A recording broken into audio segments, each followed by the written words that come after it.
Olá, pessoal, sejam bem-vindos a mais uma aula. Tô com esse cabelo arrepiado. Sejam bem-vindos a mais uma aula sobre o usucapião. E nessa aula e na próxima, nós vamos analisar aquelas usucapiões que foram criadas pelo legislador constituinte.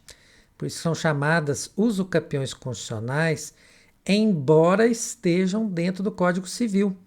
Porque o legislador constitucional criou, o Código Civil foi depois, então o Código Civil fez um Ctrl+C, Ctrl+V para facilitar a nossa vida. Então, são artigos do Código Civil, mas a gente chama de usucapião constitucional porque a gente sabe que a raiz foi a Constituição Federal.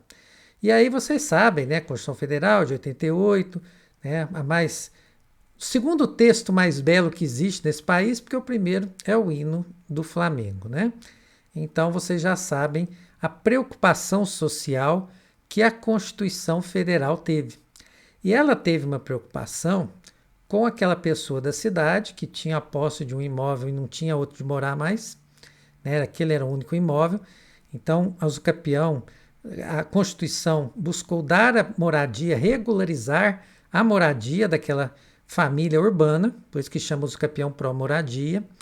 E a Constituição também teve o intuito de regularizar a situação do trabalhador rural, aquele trabalhador, né, que mora e trabalha no campo, depende daquela terra e poderia a qualquer momento perdê-la para uma pessoa que nem função social a propriedade rural dava. Então, a Constituição achou por bem regularizar também a usucapião rural para aquelas pessoas que moram e trabalham no imóvel. Por isso ela é chamada de usucapião pro labore, né? Pelo trabalho, para parabenizar, para premiar o trabalho daquele que está no campo e precisava ter um título da sua propriedade. Então, temos aqui o usucapião urbano e rural, visam regularizar documentação de pessoas que moram na cidade e pessoas que moram no campo. Eu só tenho a avisar que essa usucapião tem outras nomenclaturas, certo? Usucapião constitucional urbana é o que nós estamos usando. Alguns falam usucapião especial urbana, outros falam só usucapião pró-moradia, todas a mesma figura. Quando a gente está falando do imóvel rural, usucapião constitucional rural é o que nós estamos citando aqui. Alguns falam usucapião especial rural e outros falam usucapião pró-labore. Então temos vários nomes para tratar da mesma figura aqui. E nós vamos começar falando do trabalhador do campo, né? A preocupação que o legislador constituinte teve para regularizar a situação daquela pessoa que tem um imóvel rural e que mora e trabalha lá. E que se ele perdesse aquilo, seria a ruína para ele. Então você pega o artigo 1239 e nós vamos ver os requisitos dessa usucapião. Aquele que não sendo proprietário de imóvel rural urbano, então não pode ter outro imóvel. Tem que provar no início da usucapião que eu não sou proprietário de outro imóvel. Pedir uma certidão em cartório para mostrar que não consta outro imóvel no meu nome. Então, acho que aqui já fica claro que a ideia do legislador foi dar a primeira moradia, o primeiro imóvel para a pessoa, regularizar o primeiro imóvel para a pessoa. Não é uma figura para a pessoa adquirir mais um imóvel. É o primeiro, certo? Então aí o caráter social fica evidente. Então aquele que não sendo proprietário de imóvel urbano ou rural, possua como sua posse com ânimos domini, toda usucapião tem que ter. Por 5 anos. Prazo curto, hein, pessoal? 5 anos é o prazo da faculdade de vocês. É um prazo curto para você ganhar um imóvel rural. Então a gente já sabe que quando o prazo é curto, vai ter vários requisitos ali, vai mesmo. Então, por 5 anos, ininterruptos, toda usucapião tem que ser ininterrupta. Sem oposição, toda usucapião tem que ser sim.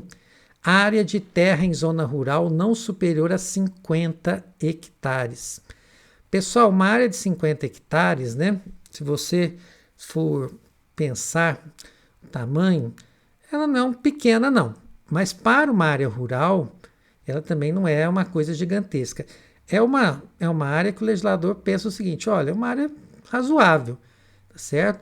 Mas isso é o máximo da área, 50 hectares. A partir daí, essa usucapião não serve, tá bom? Então, área de zona rural não superior a 50, Então pode ter 10, 20, 30, 40 hectares, não pode passar de 50. Tornando-a produtiva por seu trabalho ou de sua família. Então é ele, trabalhador do campo, que explora aquela terra, que faz ali o seu sustento. Ele tem a ajuda da sua esposa, dos seus filhos, se for o caso. Pode ter um empregado? A lei não vai negar o usucapião se o cara tiver um empregado. Mas desde que seja claro que a maior força de trabalho tem que ser realmente da família, certo? Então a família que encabeça, o maior número de trabalhadores são familiares, são filhos, netos. Então tem que ser os familiares do titular que está pedindo a usucapião.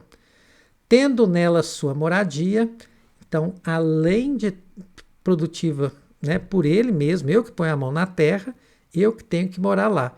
Eu não posso alugar, não posso fazer nada. Eu que tenho que estar lá naquele imóvel.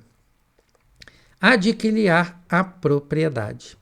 Então nós temos aqui a nossa usucapião constitucional para dar o primeiro imóvel ao trabalhador do campo que já tem a posse. Então aquele trabalhador que não é proprietário de outro imóvel, certo? Tem 5 anos que ele está na posse do imóvel, não tem outro imóvel, área rural mediana para pequena, até 50 hectares, fazendo-a produtiva por si ou sua família. Eu que trabalho, meus filhos que trabalham lá. Posso ter um funcionário? Pode, não vai descaracterizar, mas a força de trabalho, principalmente, quem põe a mão na terra mesmo são os filhos, é o próprio produtor que está pedindo ao usucapião, e além dele trabalhar, ele mora lá. Ah, mas eu alugo um imóvel na cidade, então você está fora. Isso é para o cara que trabalha e mora naquela área rural. Então ele depende muito para morar, para sua subsistência, ele só tem aquela área rural. Todos esses requisitos legais, surge a nossa usucapião constitucional pro labore.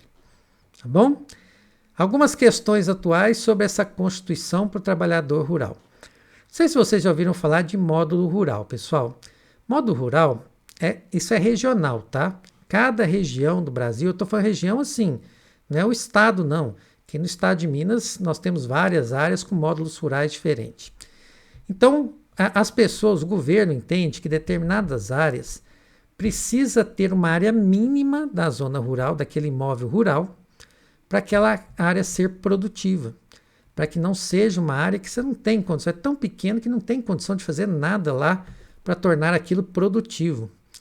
Então, módulo rural é isso, ele fixa nas regiões o que seria a área mínima da fazenda, da chácara, para que aquilo seja minimamente produtivo. Se fosse menor, não tinha nem o que fazer com aquilo, certo?